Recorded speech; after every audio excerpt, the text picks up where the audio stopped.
Salam hörmətli abituriyentlər, kanalıma xoş gəlmisiniz. Bu gün sizlərlə Frank dövləti, Bizans və xaçı sərb yürüşləri haqqında danışacağıq.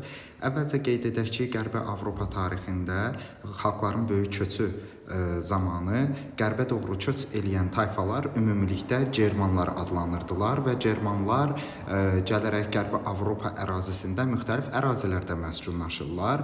Məhz bu xalqlar yaşamağa başlayırlar qərbdə Reyn, şərqdə Visla, şimalda Baltik və Şimal dənizləri, cənubda Dunay çayı sahillərində yaşamağa başlayırlar.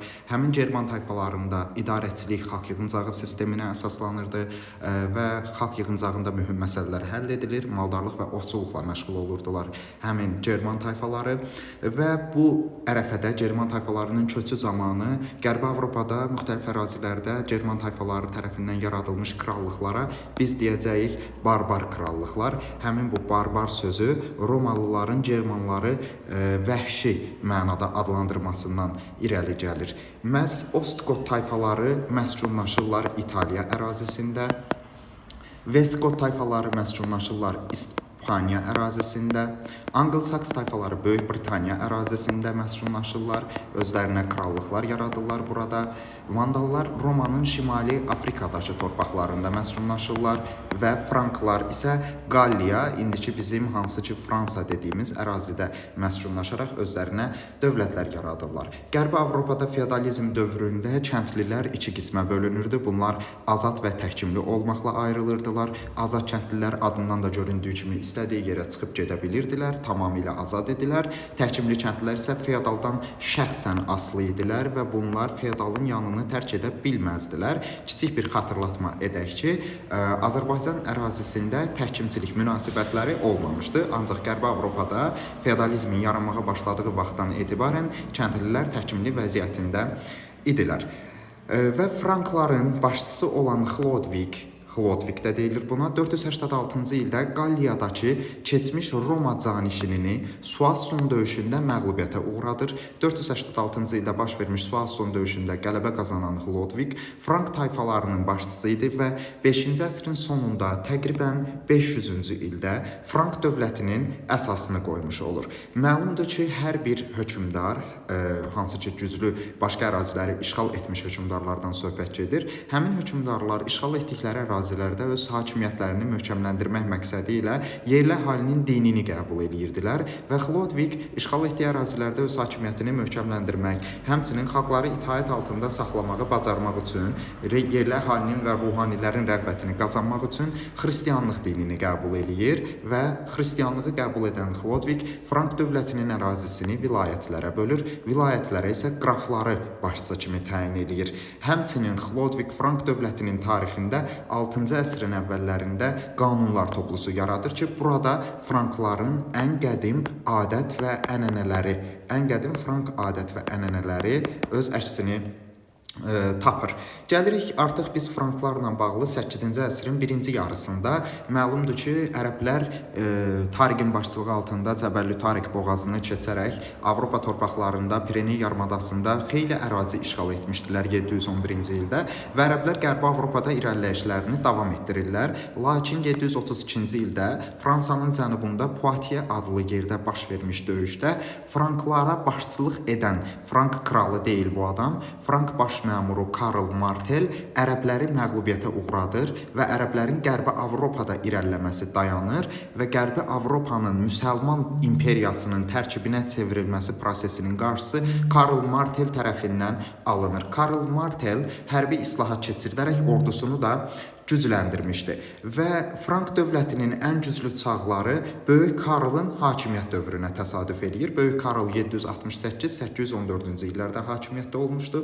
Böyük Karl da ordusunda islahat keçirdərək, hansı ki kəndlilər özlərinə orduda iştirak üçün vəsait ayıra bilmirdilər, orduda iştirak üçün özlərinə geyim ala bilmirdilər, silahlana bilmirdilər. Böyük Karl həmin kəndliləri ordudan uzaqlaşdırır və əyanlara torpaqlar paylayır, torpaq mülkləri paylayır. Bu da şərti torpaq mülkiyyət forması idi. Böyük Karlın hakimiyyəti dövrü Frank dövlətinin ən güclü işğallar dövrüdür. Məhz elə testlərdə də rastlaşacağımız məqamlardan biri bundan ibarətdir ki, 8-ci əsrin ikinci yarısında Böyük Karl, yəni Frank dövləti işğallar həyata keçirdir. Böyük Karl İspaniya ərazisində Kordova xilafəti ilə, hansı ki Əməvilər sülaləsi tərəfindən Abbasilərə qarşı yaradılmış Kordova əmirliyi ki var idi, həmin İspaniyada Kordova xilafəti ilə mübarizə aparır, yəni ərəblərlə mübarizə aparmış olur. Eyni Karl Martel kimi oxşar cəhət götürülə bilər və İspaniyada Kordova xilafəti ilə mübarizənin nəticəsində kiçik bir vilayəti ələ keçirdir İspaniyada. 30 ildən çox mübarizədə Saks tayfalarının müqavimətinə rast gəlir. Yəni 30 il Saks tayfaları ilə mübarizə aparır. Saks tayfalarını özünə tabe edə bilmir. Sonda nə edir? Müqavimətlə üzləşdiyinə görə Saks əyanlarına, Saks feodallarına torpaq paylayır və torpaq paylamaqla həmin əyanları öz tərəfinə çəkə bilir. Eyni zamanda Avar xaqanlığı ilə amansız bir qəddar müharibə aparmış olur. Məhz Böyük Karl Göytürk xaqanlığından Bumun xaqan, Göytürk xaqanlığından birinci Göytürk hökmdarı olmuş Muğan xaqan Avar xaqanlığı ilə mübarizə aparmışdı. Avarlarla mübarizə aparılmışdı. Böyük Karlın hakimiyyəti və Bumun Muğan xaqanların hakimiyyəti dövrü üçün oxşar cəhət hesab edilə bilər. Həmçinin İtaliya ərazisinin şimalına bu zaman German tayfaları dəfələrlə müdaxilə edirdilər və Roma papasını təhdid edirdilər. Həmin German tayfalarını da İtaliyanın şimalında məhdudlaşdırır, Germanları məğlub edir. Papa isə buna nə edir? 800-cü ildə çağıraraq başına tac qoyur və onu imperator elan edir. Böyük Karl 800-cü ildə imperator elan edilir və Frank dövləti 800-cü ildə imperiyaya çevrilir və bu artıq Avropada yeni bir sivilizasiyanın meydana gəlməsi anlamına gəlir. Avropa tarixində Böyük Karl özündən əvvəl ilk dəfə Roma imperiyası tərəfindən Avropa torpaqları bütöv halda birləşdirilmişdi. İkinci dəfə isə Böyük Karlın imperator elan edilməsi ilə Avropa yenidən bir dövlətin başçılığı altında, Frank imperiyasının başçılığı altında birləşmiş olur.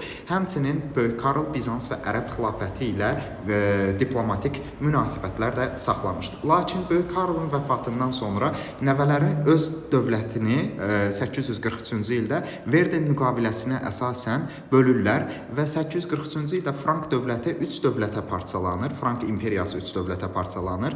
Avropada müasir dövrdə də mövcud olan Fransa, Almaniya və İtaliya krallıqları meydana gəlir və 9-11-ci əsrlər məlumdur ki, vahid bir imperiyanın parçalanması nəticəsində 3 dövlət yaranır. Bu da deməkdir ki, Qərbi Avropada feodal dağınıqlıq dövrü başlayır. Həmin bu feodal dağınıqlıq dövründə Azərbaycan üçün də 9-11-ci əsrləri feodal dağınıqlığın mövcud olması baxımından oxşar cəhət hesab etmək olar. Bu dövlətlərin içərisində Verden müqaviləsinin imzalanması nəticəsində yaranmış dövlətlərin içərisində dağınıqlığı ən güclü olan Fransa olubdu. Yalnız kralın hakimiyyəti Paris və Orlean şəhərləri ilə məhdudlaşır. Yəni Paris və Orlean şəhərlərindən başqa Fransada elə bir ərazi yox idi ki, kral ora nəzarət edə bilsin və Fransada 10-cu əsrin sonunda Kapetinglər sülaləsi hakimiyyətə gəlir. Bu dövlətlərin içərisində ikinci dağınıq olan və şəhər respublikalar formasında idarə edilən İtaliyadır. Genua, Pisa, Venesiya, Florensiya kimi şəhər respublikalar şəklində idarə olunurdu. Ancaq digərlərindən fərqli olaraq vahid halda birləşən 1-ci Otto tərəfindən 962-ci ildə İtaliyanın tabe edilməsi ilə, İtaliya ərazisinin tabe edilməsi ilə, İtaliyanın şimalının tutulması ilə müqəddəs Roma imperiyasının əsası qoyulmuş olur və Almaniya, Fransa və İtaliyadan fərqli olaraq vahid halda birləşə bilir. Və müqəddəs Roma imperiyası ta 1806-cı ilə qədər Napolyon buranı gəlib işğal edənə qədər mövcud olmuş olur. Franklar haqqında danışacağımız bu qədər. Dərsin ikinci hissəsində məlumat verəcəyik Bizans haqqında. Məlumdur ki, Bizans 395-ci ildən 1453-cü ilə qədər mövcud olmuşdu və Bizansı imperator idarə eləyirdi. İmperator hakimiyyəti güclü idi Bizansda. Bizansın ən qızıl çağları, qızıl dövrü İmperator Justinianın 527-565-ci illərdəki hakimiyyəti dövrünə təsadüf eləyir. İmperator Justinian Bizans ərazisində müqəddəs Sofya məbədi kilsəsini inşa etdirir. Həmçinin qanunlar məcəlləsi yazdırır. Həmin qanunlar məcəlləsi Roma hüququnun əsasında dayanır və Qanunlar Məcəlləsində deyilir ki, Qanunlar Məcəlləsində deyilir ki, imperator, kilsə və dövlətin vahid bir ittifaqı yaradılmalıdır. Kimliyindən asılı olmayaraq bütün xristian təbəələr bərabər hüquqludular. Hər kəs ali məhkəmə orqanlarına müraciət edə bilər. Hər kəsin torpaq üzərində xüsusi mülkiyyəti vardır. Bütün bunların nəticəsində kralın imperatorun qeyri-məhdud hakimiyyəti möhkəmləndirilmiş olur. Ancaq Justinianın siyasi baxımdan əsas istəyi Qərbi qədim Roma imperiyasını bərpa etmək olmuşdu. Elə bu məqsədlə o bəzi tədbirlər həyata keçirdir. Məhz Vandal krallığını və Oskot krallığını varlığına son qoyur, ancaq tam istəyinə çata bilmir, nail ola bilmir və 532-ci ildə məlumdur ki, Sasanilər Bizansla müharibə aparıblar. Müxtəlif tarixlərdə 591 və 629-cu ildə Sasani-Bizans müqavilələrini biz sizlərlə qeyd etmişdik. Lakin Justinianın hakimiyyəti dövründə Sasanilərlə müharibənin bitməsinə dair, tamamilə bitməsinə yox, Sasanilərlə müharibənin bir mərhələsinin bitməsinə dair 532-ci il müqaviləsi imzalanır. Məhz bu müqavilə imzalanan zaman Bizansda imperator Justinian, Sasanilər dövlətində isə Şah 1-ci Xosrov Ənişravan hakimiyyətdə idi. Və Justinianın hakimiyyəti dövründə Slavyanlar dəfələrlə Bizans ərazisinə basqınlar eləyirlər. İmperator Justinian məcbur qalaraq 6-cı əsrdə Slavyanların ölkənin bəzi ərazilərində məskunlaşmasına icazə verir və bunun nəticəsində Bizans ərazisində quldarlıq quruluşu yavaş-yavaş feodalizmdən əvəz edilməyə başlanılır. Slavyanların Bizansda məskunlaşmağa başlaması ilə. Ərəblər 7-ci əsrdə 2 dəfə Konstantinopola hücum təşkil etsələr də bunda uğursuz olurlar və Bizansın sonrakı dövrlərində biz Abbasilər xilafətinin zəifləməsi nəticəsində, Abbasilərin zəifləməsi və dağılması, Bulqar dövlətinin zəifləməsi nəticəsində Bizansın artıq əvvəllər itirdiyi torpaqlar ki var, hansı ki Kipr ərazisidir, Kritdir, Mesopotamiyadır, Suriyadır. Bu ərazilər yenidən Bizansın tərkibinə qatılır 10-cu əsrdə və test tapşırıqlarında rast gələcəyimiz bir məqamı da xüsusilə qeyd etmək lazımdır ki, 16-cı əsrin sonlarında 1571-ci ildə Osmanlı dövləti, 10-cu əsrdə isə Bizans Kipr adasını fəth eləyərək öz torpaqlarının ərazisinə qatır. Bizansın sonrakı dövrünə baxanda 11-ci əsrdə biz Bizansda feodal ara müharibələrini görürük. Məhz Malazgirt döyüşünün nəticəsində Səlcuq sultanı Alparslan tərəfindən məğlubiyyətə uğradıldıqdan sonra Bizans Roma papasına müraciət eləyərək itirdiyi torpaqları geri qaytarmaq və Səlcuqlara qarşı mübarizədə yardım istəmək niyyətini həyata keçirir. Lakin Roma papasına müraciətin nəticəsində Səlib xaç yürüşləri başlayır. Həmin xaç yürüşləri Qərbin şərqə doğru həyata keçirdiyi xaç yürüşlərinin gedişində Səlcuqların diqqəti Bizansdan yayılır və xaç yürüşlərinin mübarizə aparmağa başlayırlar. Bunun nəticəsindədir ki, Səlib xaç yürüşlərinin təşkilinin nəticəsində Bizansa Səlcuq təzyiqi azalır və artıq 13-cü əsrdə ticarət üstünlüyünü Bizans itirir, hansı ki xaçlılarla mübarizədə və 4-cü xaç yürüşü 1204-1261-ci illərdə Bizans ərazisində imperatorun hakimiyyətinin məhdudlaşdırılması və Bizansda Latın imperiyasının yaradılması ilə nəticələnir. Yəni buradan belə bir nəticə çıxır ki, 1-ci Bizans Roma papasına müraciət edib Səlcuqlara qarşı mübarizədə kömək istəyir. Məhz Səlcuqlara qarşı mübarizədə Səlibçilər Səlcuqların diqqətini Bizansdan yayındırırlar. Lakin xaç yürüşlərinin növbəti mərhələlərində xaçlılar artıq Bizans ərazisinə 1202-1204-cü illərdə yürüş eləyirlər və Latın imperiyasını yaradılması Bizansda 1204-cü 61-ci illərdə imperator hakimiyyətinin məhdudlaşdırılması ilə nəticələnir. Biz ticarət birinciliyinin Bizansın itirdikdən sonra xaç yürüşlərinin nəticəsində ticarətdə üstünlüyün Şimali İtaliya şəhərləri olan Venesiya və Genuyanın əlinə keçdiyini görürük. Sonrakı dövrdə isə 1453-cü ildə Osmanlı sultanı 2-ci Mehmet Bizansın varlığına son qoyur, Konstantinopolu ələ keçirdir. Avropa ilə Asiya arasındakı ticarət yolları Osmanlıların əlinə keçir və Bizansın tarixi, Şərqi Roma imperiyasının tarixi 1453-cü ildə başa çatır. Növbəti olaraq biz danışacağıq Avropa xaç səlib yürüşlərində və xaç yürüşlərinin başlanması, gedişi, şərqə doğru xaç yürüşlərinin nəticələri haqqında. 1054-cü ildə Roma papası ilə Pravoslav kilsəsi, Bizans patriarxı arasında mübarizə başlayır. Ki kilsənin, xristianların vahid lideri kimdir? Kilsədən gələn gəlirlərə kim başçılıq edəcəkdir?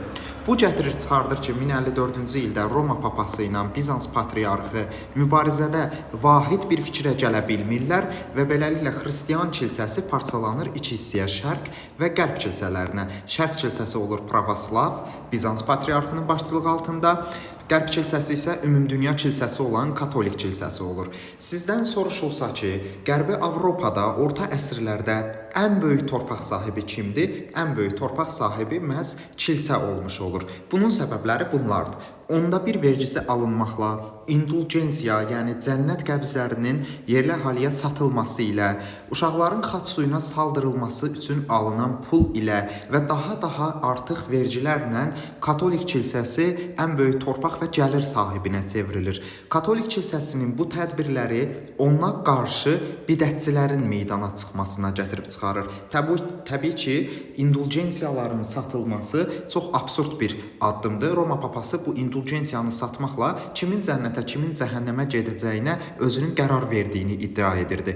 Lakin bidətçilər buna tamamilə absurd yanaşırdılar, bunu cəfəngiyat olaraq qəbul edirdilər və bidətçiləri isə dinindən dönənlər adlandırırdılar ki, katolik kilsəsinə, Roma papasının verdiyi qərarlara qarşı çıxanlar kafirdirlər və bunlar bidətçidirlər. Bidətçiləri harda yargılayırdılar? Papanın, kilsənin məhkəməsi olan inkvizisiyada. Təbii ki, kilsə məhkəməsi bidətçilər haqqında yeganə bir qərar verirdi: ölüm. Təbii ki, kilsəyə qarşı çıxanın cəzası yerli əhalinin başını qarışdırmasınlar deyə həmin bidətçilərin, dindən dönənlərin öldürülməsi ilə nəticələnirdi. Təbii ki, papanın gördüyü işləri, atdığı addımları dəstəkləyən ölkələr də var idi. Papanın bəzi ölkələrin kralları özlərini papanın vassalı, aslısı hesab edirdilər. Bunlara Polşa kralını, Danimarka kralını və İngiltərə kralını misal göstərmək olar.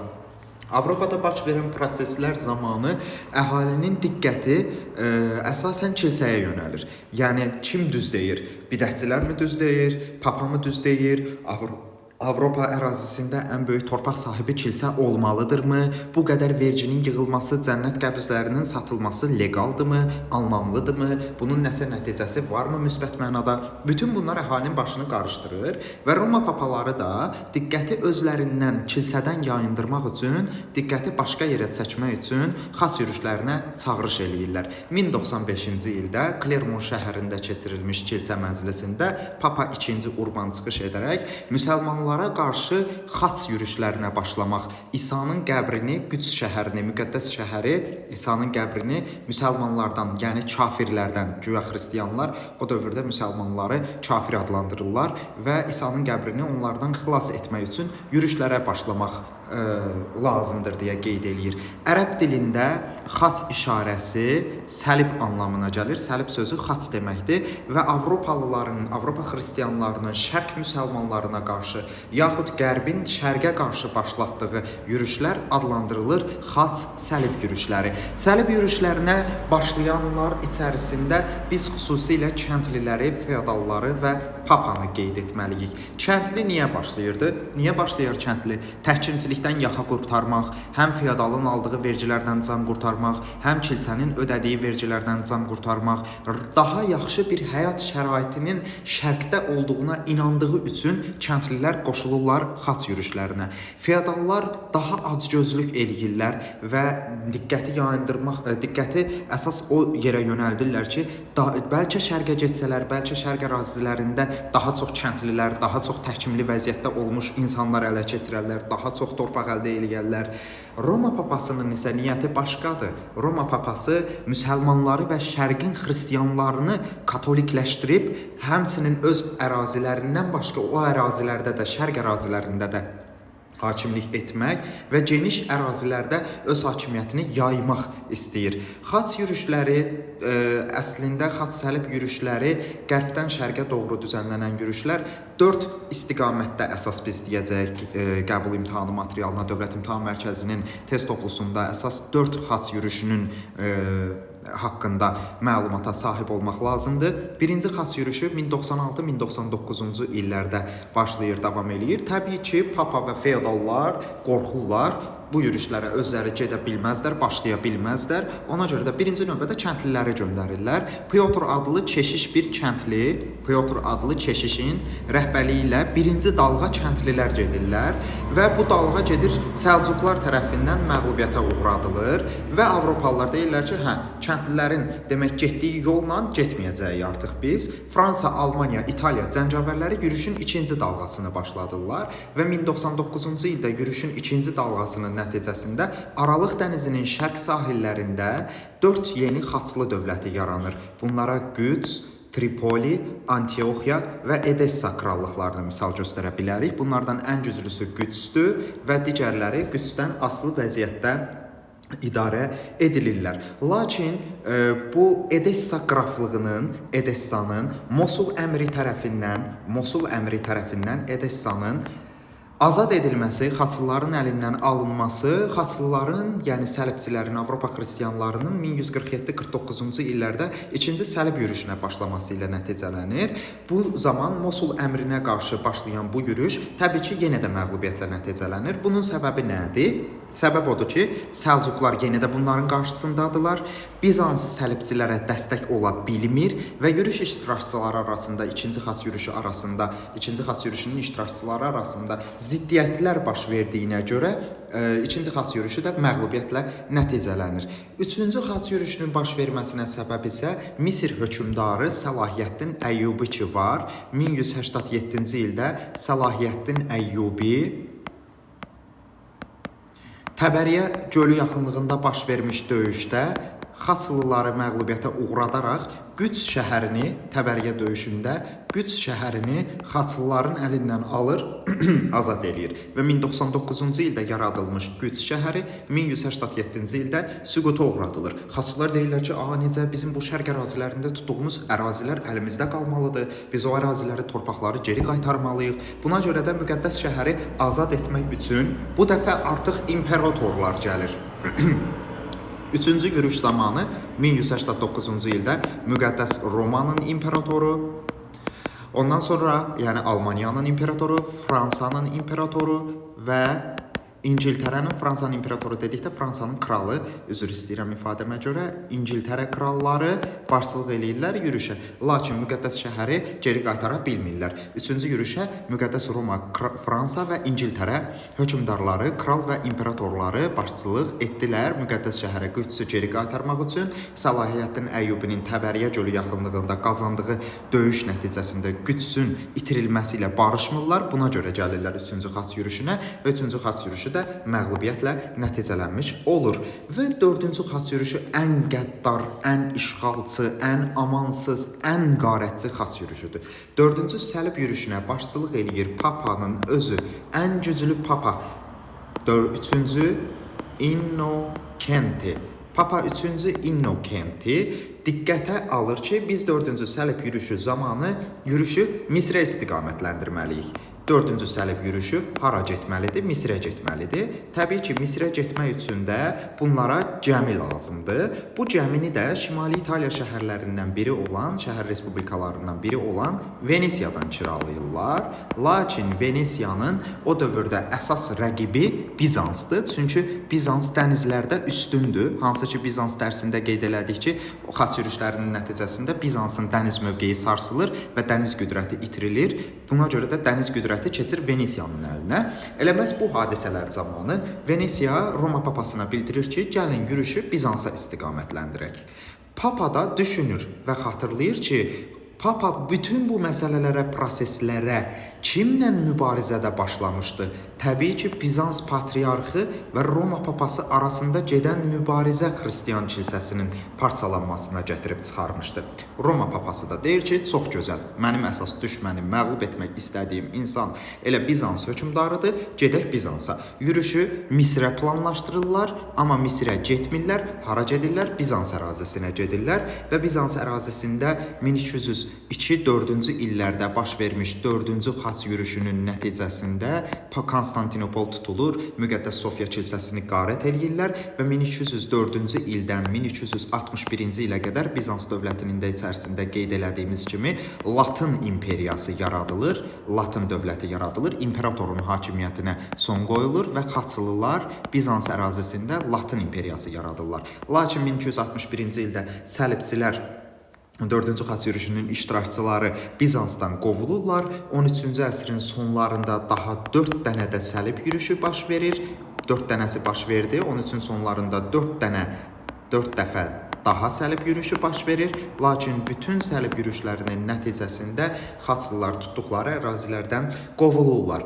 Bəs xaç yürüşlərinin şərq üçün nəticələri nə olubdu? Qərb üçün nəticələri nə olubdu? Xaç yürüşlərinin nəticəsində Aralıq dənizində ticarət canlanır.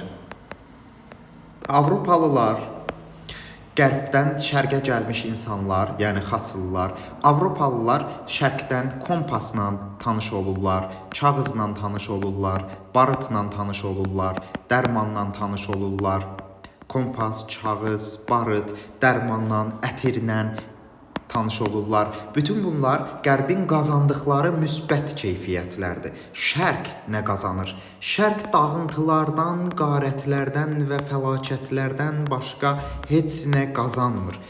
Dağıntılar qazanır. Həmçinin Aralıq dənizində ticarət canlanır. Hansı dövlətlər, şəhər dövlətlər Aralıqda ticarəti canlandırırlar, ticarət birinciliyini ələ keçirirlər? Təbii ki, Şimali İtaliya şəhərləri olan Venesiya və Genuya kimi şəhər dövlətlər. Şərq mallarına diqqəti artıran qərblilər, Avropalılar yel dəyirmanları ilə tanış olurlar. Həmçinin şərq ölkələrində yayılmağa başlayır missionerlik fəaliyyəti. Nə deməkdir missionerlik? Elə bir ki, missionerlik hər hansı bir dini yaymaq fəaliyyəti deməkdir. Məsələn, xristianlıq deyək ki, şərqdə yayılmamışdı. Həmin xristianlığı yaymağa çalışanlar, qərbdən gələnlər şərqdə missionerlik fəaliyyəti ilə məşğul olurlar. Yəni qərblilər gəlib şərq ölkələrini xristianlığı yaymağa, missionerlik fəaliyyəti ilə məşğul olmağa başlayırlar. Ancaq bütün bu yürüşlərin qərb üçün daha fəsadlı bir nəticəsi var. Roma papası bütün hamını yığdı ətrafına. Roma papası bu yürüşlərə başçılıq elədi. Roma papası cəmaatı göndərdi, 8 səlib yürüşü təşkil elədi. Heç birində ciddi uğur qazana bilmədilər. Bütün xaç yürüşləri məğlubiyyətə uğradı. Əhalinin gözündə Roma papasının və kilsənin mövqeyi məhv oldu, bərbad vəziyyətə düşdü. Çünki artıq kilsə dövlət işlərinə müdaxiləsi zəiflədi. Çünki Roma papası verdiyi sözləri tuta bilmədi və xristianlar, Avropalılar şərq ərazilərində uzun müddət qala bilmədilər. Hörmətli abituriyentlər, hörmətli izləyicilər, dərsimiz bu qədər. Növbəti dərslərdə görüşənədək.